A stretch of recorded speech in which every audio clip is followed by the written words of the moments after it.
Thanks for having me. I'd like to start by acknowledging country and the Gadigal people. I work across the street, and so I ride my bike to work most days down Redfern High Street. And so I'm reminded every day of the history of this place and the leadership that was shown by the people who live in this place. And so I think it's entirely appropriate that we meet here. I might get a little emotional today, so I apologize in advance. This organization means a lot to me. I want to start with telling you about a guy I met backstage at a Westpac event a few years ago. We used to run these people leadership forums a couple times a year. We'd go around the country, do a big town hall session for people. And at one of these sessions, when we do them in Sydney, there's so many people to come that we run multiple sessions. And we would kick off these sessions with an acknowledgement of country or welcome to country. We had this one particular time, I went to this session and it was kicked off by this young Aboriginal man painted up doing a bit of a smoking ceremony and dance and played the didgeridoo, did a really nice little show, and everyone loved it. And then in the afternoon we had the second session, and I was standing around backstage with this guy before the thing kicked off, and he was all painted up and everything. And so I was chatting with him, and I said, what's your story, man? And he said, I work for you. And I went, what? He goes, yeah, I'm in IT. And I went, yes! That's actually what we want to see. That here's this guy who has a career in the IT department at a big bank, but he's also, celebrating country and celebrating his culture. And that meant a lot to me because when I came to Australia in 1994, I've been here a long time, the accent doesn't wear off, I'm afraid. But I came to Australia on a project. I thought it was going to be a one-off project. And I knew absolutely nothing about Australia. Actually, I knew three things about Australia. I had seen a picture of the Sydney Opera House. I knew that there were kangaroos. And I knew that there were Aboriginal people. And that was like literally all I knew about Australia. And after I'd been here for about 6 months, I'd been to the Sydney Opera House. I'd gone to the zoo and seen a kangaroo. But I hadn't met any Aboriginal people. And I remember one day just kind of casually saying to one of my clients, I was doing a project in ANZ at the time, and saying something to the effect of, where are the Aboriginal people? And I'll never forget the response I got, which was, he went, oh, it's very difficult, it's very hard. It's very hard. I went, what do you mean? He's like, alcohol, drugs, Stone Age culture. Oh, yeah, it's all very difficult. And I went, oh, okay. And over the next year or so, whenever this would come up, I would get a similar response. It's very sad. It's very difficult. And I was living in Melbourne, urban life, and so I'm like, okay, I guess that's the story, right? And then years go by, and I was then working full-time at ANZ, and one day, one of the guys in our government relations team came to me. He said, there's this thing called a reconciliation action plan that we're starting to work on. And I was thinking that maybe you might like to come with me up to Shepparton to meet this Aboriginal leader called Paul Briggs. And see what he has to say, and see what his thoughts are on how the bank can connect. I went, okay, but so we're driving up to Shepparton, and I was feeling kind of nervous about the whole thing, because at that point I knew a little bit more about Indigenous Australia, but not much, and most of my images were kind of Pat Dodson yelling at the camera, sort of like, so I'm thinking, what's this, I'm this white American banker guy, I'm gonna show up, is this guy gonna tear my head off and tell me how horrible we are and all that stuff. Anyway, we get to Shepparton and I meet Paul Briggs. I don't know if any of you know Paul or have come across him. And he is just one of the most graceful, elegant, thoughtful, committed senior leaders you could ever meet. And he was just so gracious and just talked about the challenges they were facing at Shepparton and what he had done in terms of setting up the Rumballara Football Netball Club to create a sense of community for people. And I remember just thinking, I've been had. You know, like, this is not that issue that people were always talking about. This is a rural poverty issue, and this is an inclusion issue, and this is a kind of self-respect issue. And so that started me on this kind of interest in okay, what do you actually do about this? And one of the things that led me to, I got involved in something called the Empowered Communities Initiative that Noel Pearson was involved in a few years ago.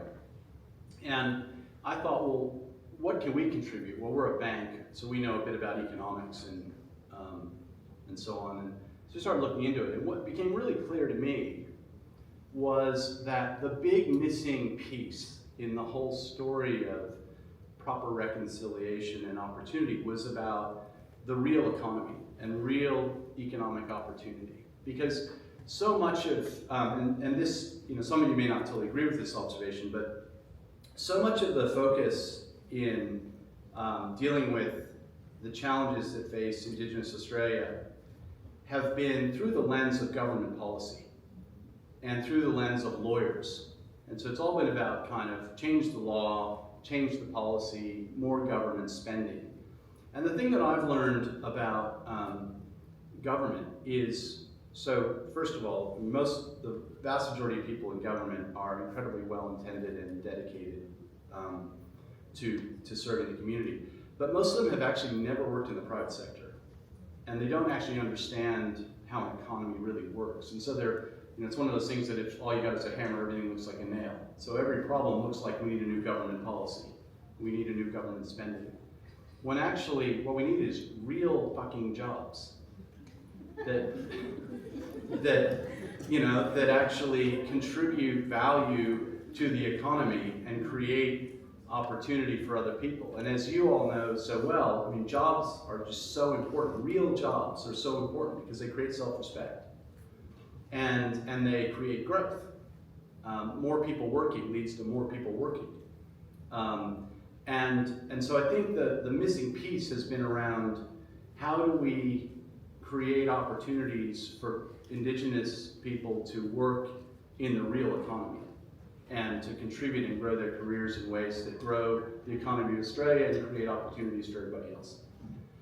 So that's why this is important to me, because when I learned about career trackers and what it was doing, I thought, yeah, actually this is the thing that really matters. This is the thing that's going to create real momentum and a flywheel effect that's going to help genuinely address the issues, not just put a Band-Aid on it. And so that's why I was so excited to be asked to come here and talk today.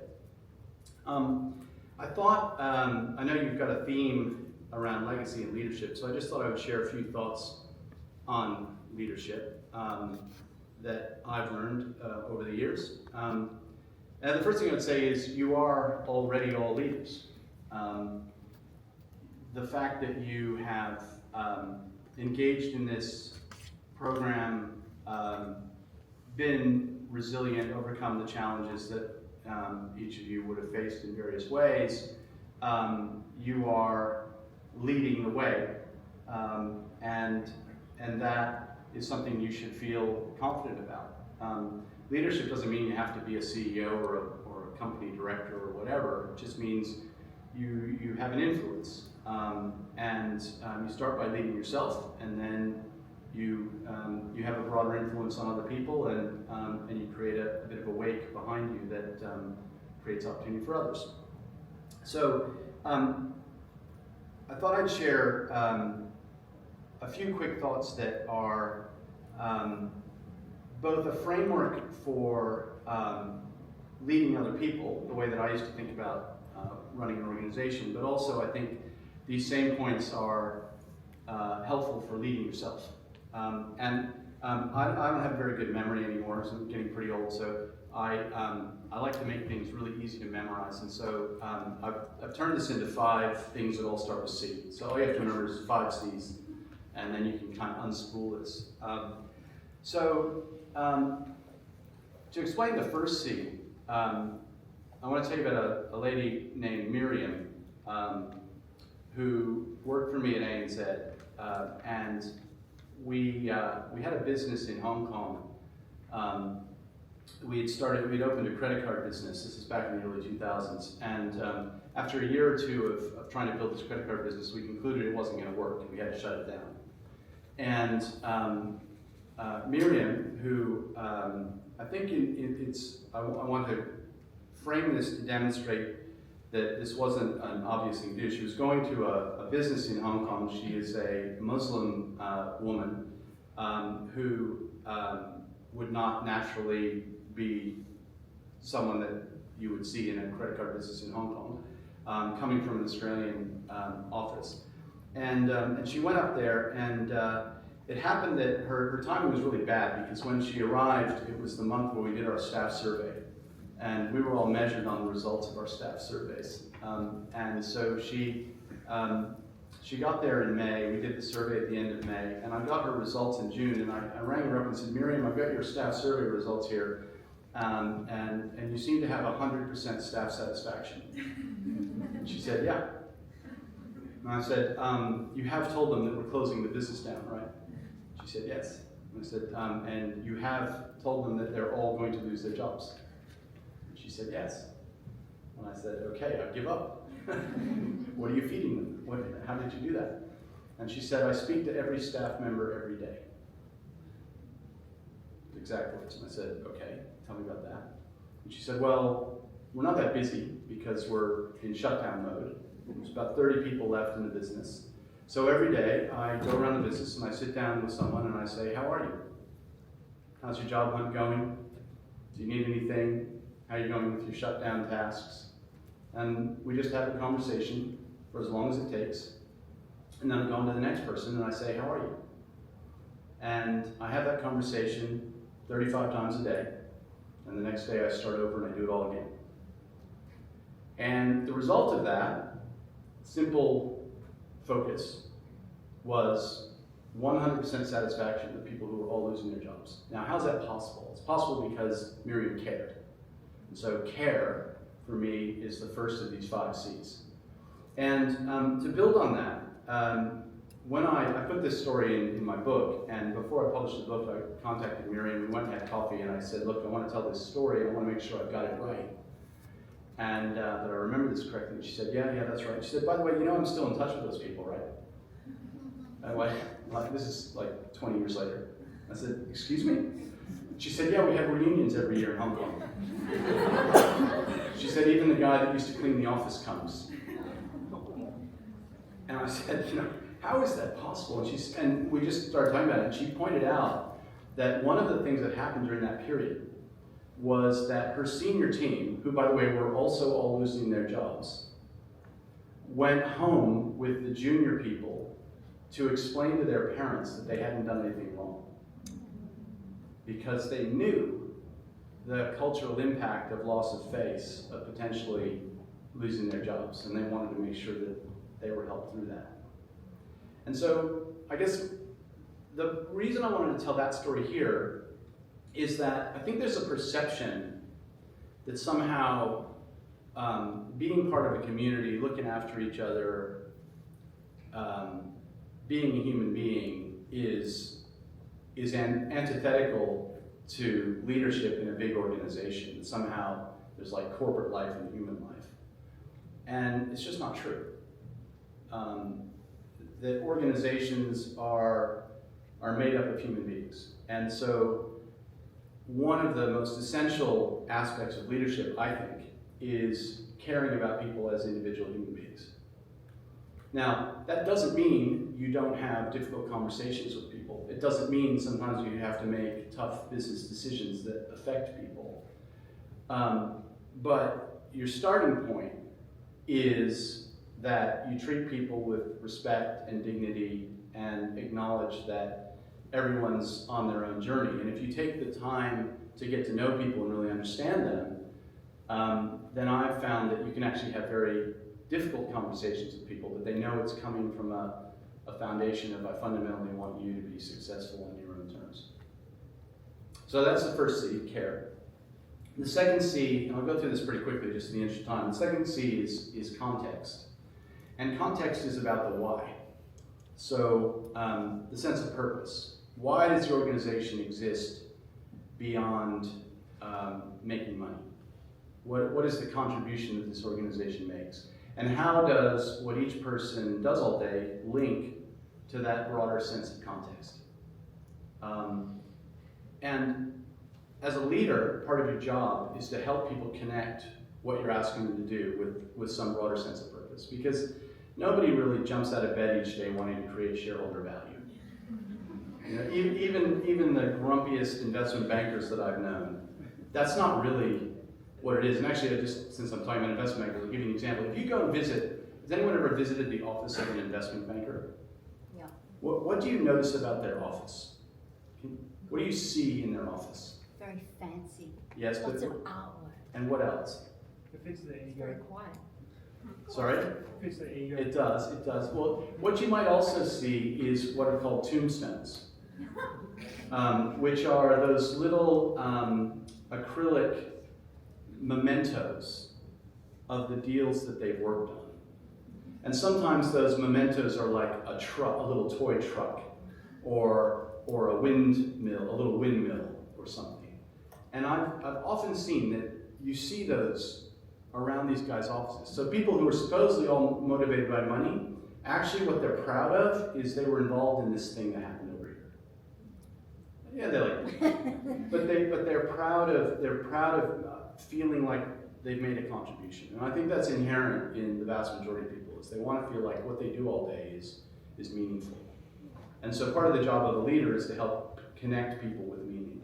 And in the same way, in your own career, I would say that one of the most important things to do is connect with your own sense of meaning, to work out what's the contribution you want to have. Before I started my job at Westpac, I spent hours writing a little essay to myself, which no one's ever seen except for me, which is, why do I want to do this? What's the contribution I want to make? And just trying to really connect with that sense of purpose about why are you here? Because if you can get that clarity of purpose, I think it's incredibly powerful for driving you in the right direction and making choices that you face, but it's also then something that translates into how you lead other people. The third C is clarity, and clarity has a couple dimensions to it, but for this purpose I would just say being really clear on what your job is and what does good look like. And for you as an individual, not being afraid to ask questions of your boss or your peers or whoever you're working for. Is like, okay, why am I here? What is it you want me to do in this job? Why does this job exist? And then what does good look like and what does great look like if I do a really good job? So getting a really clear idea in your head of what that outcome is you're trying to achieve for yourself. Because it's really easy, particularly in big organizations, you get drawn into endless meetings and there's all these sort of competing things. And so a lot of people go wrong because they kind of lose sight of what their job is. And so I would just, it sounds really simple, but it's really quite fundamental, knowing what your job is. And then as a leader, making sure other people know what their job is and what's expected of them. That's a really key piece. The fourth C is what I call clearing the way. And clearing the way is about overcoming obstacles, and when you're a leader, helping people overcome the obstacles to their success. And so obstacles can come in lots of different forms. Maybe someone doesn't have the right training, maybe they don't have the right resources, maybe there's some sort of political issue going on in the organization that they can't resolve, all those sorts of things. And so part of the job of the leader is to be curious about what's getting in the way of people's success. And being willing to lean in and share your experience and insights to help people get over those barriers. Now I'm also conscious in the context of career trackers that sometimes people face other barriers that not everybody else faces. They can be cultural barriers, gender barriers, language barriers, all those sorts of things. And my one piece of advice, and it might seem an odd thing, or you might be skeptical seeing a kind of white American Anglo-Saxon Ivy League bank executives to say this, but my failure created my success. Like, I have had so many things go wrong in my life. I'm very privileged. Don't get me wrong. I am a very lucky person, and I am where I am because I am very lucky with where I was born and the opportunities I was given. But I remember I wanted to get into a particular program at university. I didn't get in. The consequence of that was I majored in history. I loved history. Never would have thought to do that. I wanted to go to business school. I didn't get in. The consequence of that was I stayed where I was and my career took off. And I wanted to go to London and work in the UK. My boss quit. That didn't happen. The consequence was I got sent to Australia. I applied for the job. I was invited to apply for the job to be CEO of ANZ back in the 2000s. I didn't get the job. The consequence of that was I took a job in London. The consequence of that was my marriage failed.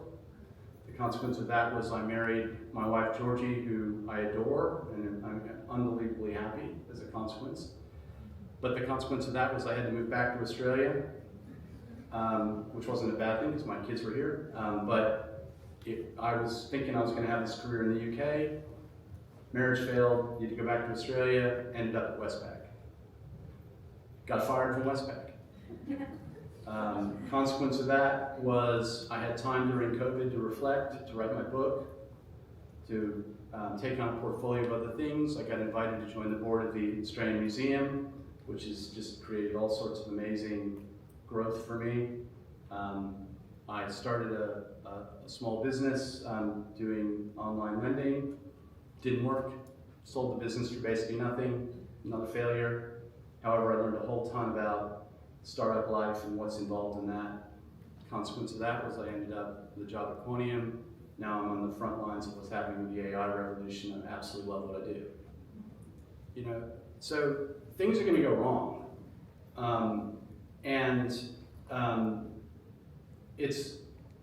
it's being okay with that and accepting that. I saw this. There's a little clip on Instagram. You might have seen it of Ed Sheeran talking about the importance of failure and how he's failed over and over and over and over and over again. And so I guess I would say that resilience is just about stuff's going to go wrong, and you just got to keep going, and you learn from the things that don't go well, not just from the things that do go well. So clearing the way for yourself and for others. Final C is celebrate, which is about a culture of recognition. And I was reflecting in advance of this that the concept of ceremony is a very deep one in Australian culture. And if you think about, why is that? It goes back tens of thousands of years that people have felt the importance of ceremony. And ceremony is a way of thinking about celebration. I think if I did my book again, I'd probably write it as ceremony instead of celebrate. But it's this thing about, what is that recognition? It's about connecting the commitment of an individual or acknowledging an outcome as a consequence of the commitment of an individual, and connecting that individual to a community and making them feel part of something that's important so they want to keep doing it. And it's not about the big events and the statues and the certificates and all that. I mean, those are fine.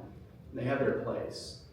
But it's really about the genuine acknowledgement of an individual or a team's effort, contribution, impact,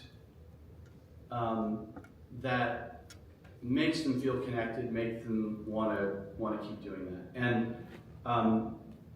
And the best form of celebration can be costless, can be very, very simple. And I think one of the best things I ever did was when I was at Westpac, I had these cards sitting on my desk, and whenever I would hear about somebody doing something good, I would just grab a card and I would scribble a little note to them by hand and thank them for what they had done and acknowledge it and send it to them.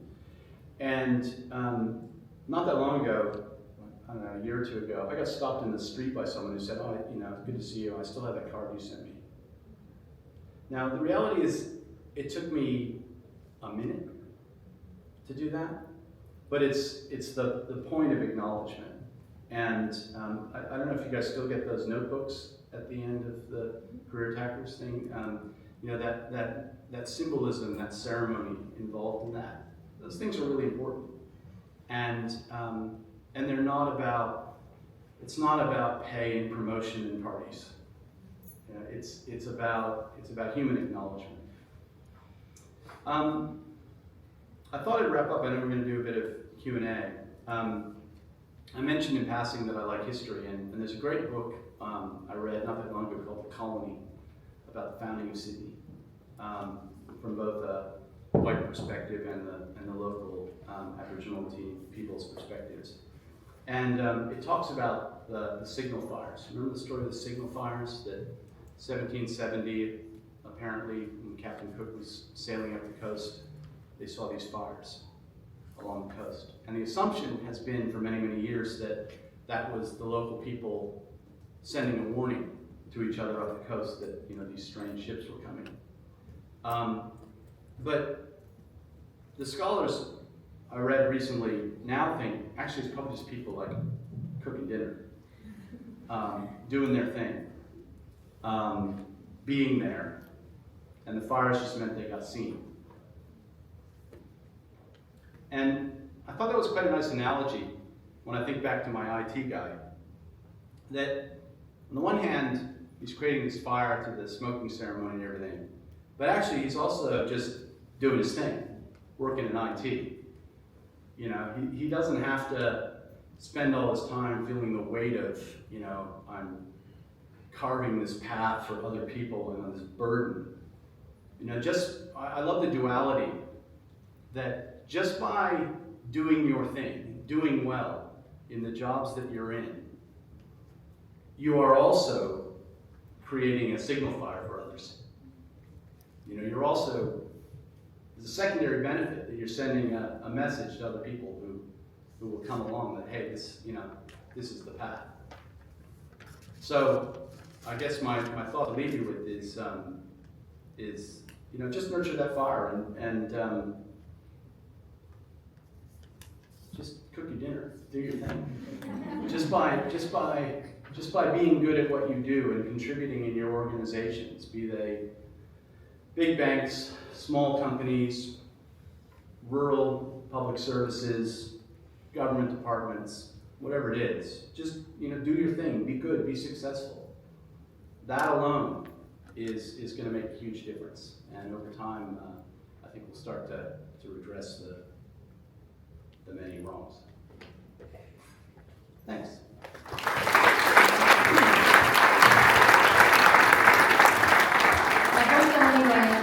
Because I'm sure we've got a myriad of questions, and thank you very much. I think some beautiful messages there, but also thank you for sharing your personal story and why you think career trackers is really important. So I will open up to questions.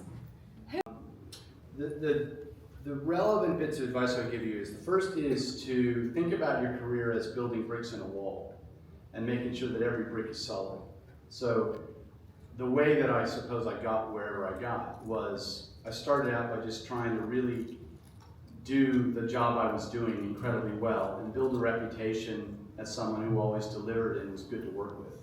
And I guess that's my mantra, and I always say this to new grads, it's just the way careers actually work is not that you climb a ladder, it's that you get plucked. That's actually what happens. Someone spots you and goes, hey, I've got this opportunity over here, and I reckon he or she would be really good at it. And the way that you get on that list is you develop a reputation for yourself as someone who always delivers really good quality work and is a good person to work with.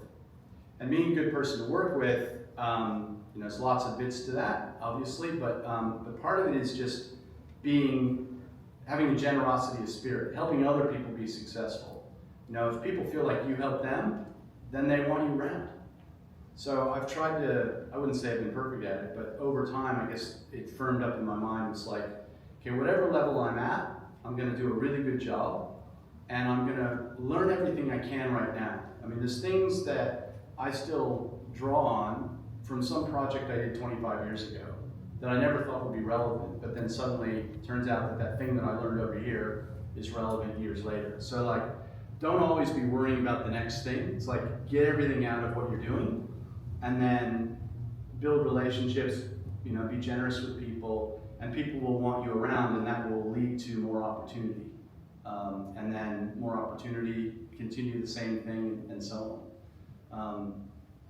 I honestly, that's the most generic, useful thing I think I can share with you.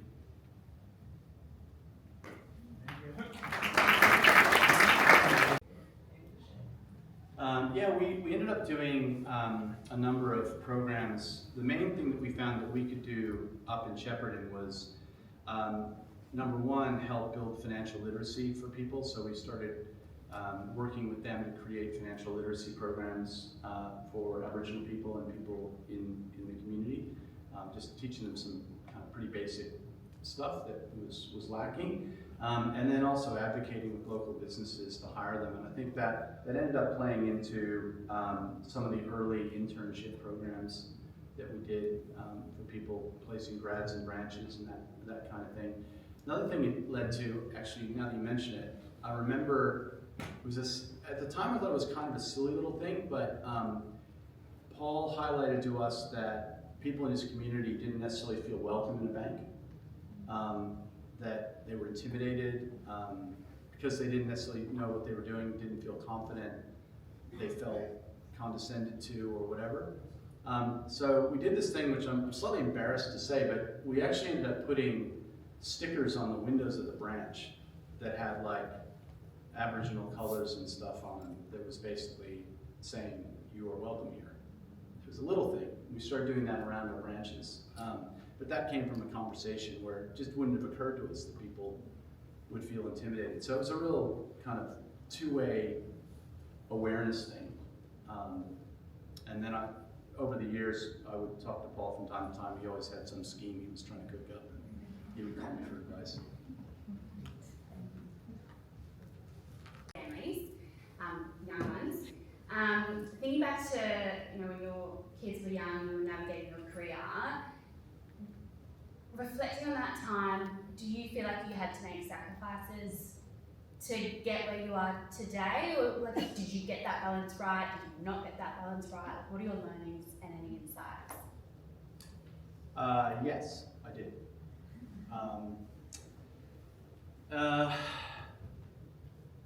So I'll give you my honest view on that. Which is that life is full of choices and choices have consequences. And the second thing I would say is that I think this mythical balance is a bit of a myth, and I don't actually think it's the right objective. Now, what I mean by that is, I think there's some saying like you can have it all, but not all at once. And I think practically people go through different phases in their life where certain things are more important than others. And I think it's about being honest with yourself about what's most important right now. And particularly for women with children, I think it's doubly hard. I was lucky I had a wife who didn't work and so could look after the kids. But on the other hand, it's not like I wasn't actually my ex-wife might disagree with this statement, but I wasn't like that, horrible executive from Central Casting who never sees his kids. I mean, I was home every night to put my kids to bed. And that was my thing, is I wanted to get home in time to put the kids to bed and read while they were young. And I was pretty much able to do that. But it did mean that I worked a lot. I wasn't the guy that was home at 5 o'clock at night every day to play horsey, But the other thing I would say, and this is a slightly deeper point, is one of the things I learned out of my divorce was I had to be who I was. And I remember I spent many years trying to be that person and this person, and never being able to make her happy in what she thought I needed to be, and that always ate at me. But after we got divorced, I realized, like, this is who I am. This is what I do. This is kind of why I'm here. I'm good at this. And if I don't do this to the best of my ability, I am not going to be happy.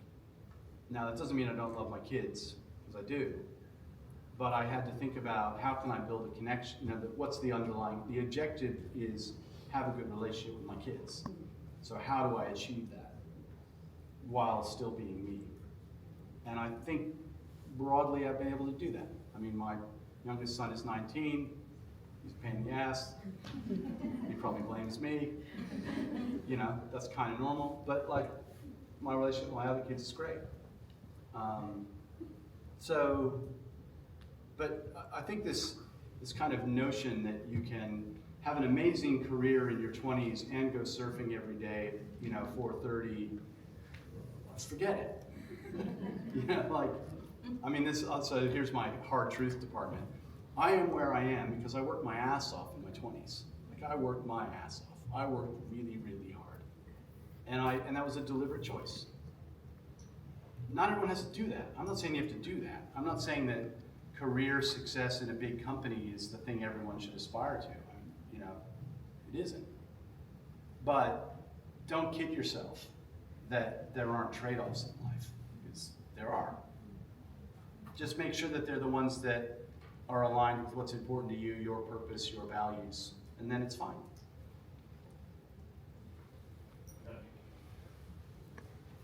Corporate politics. Yeah.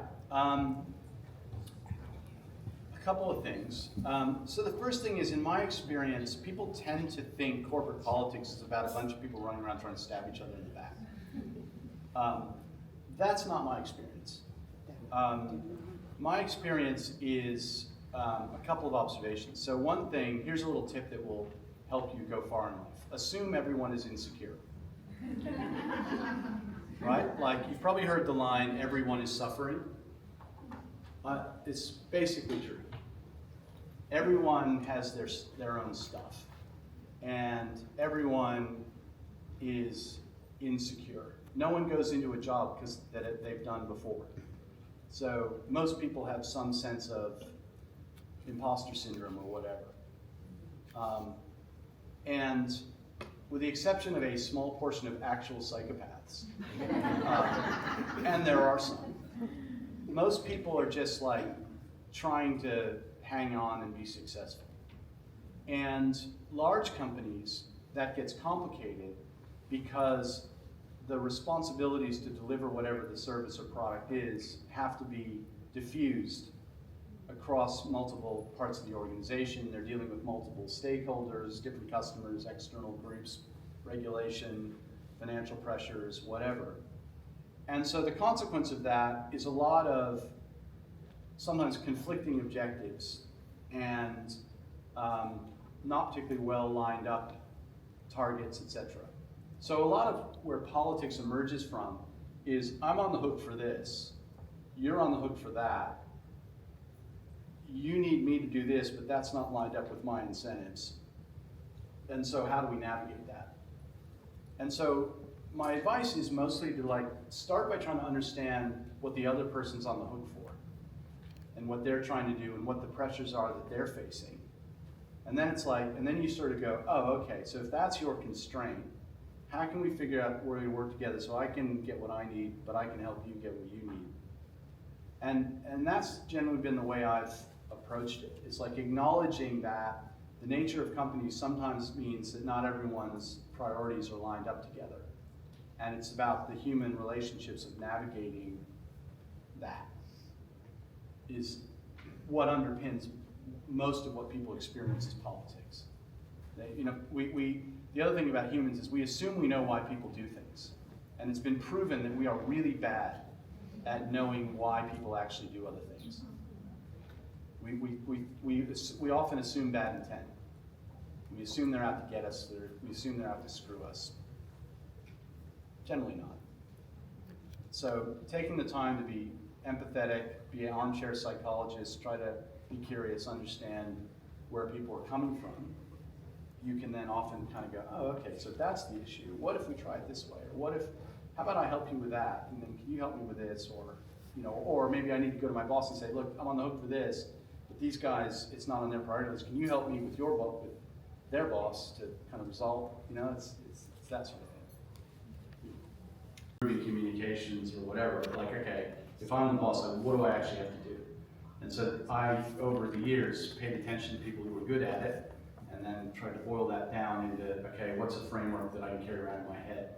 And it's, you can buy it on Amazon, or you can, if you like to hear my accent, you can download it on Audible. And I'll read it to you. There was one more question. I think that was the last That's question. it? Okay, great. But I have a special announcement.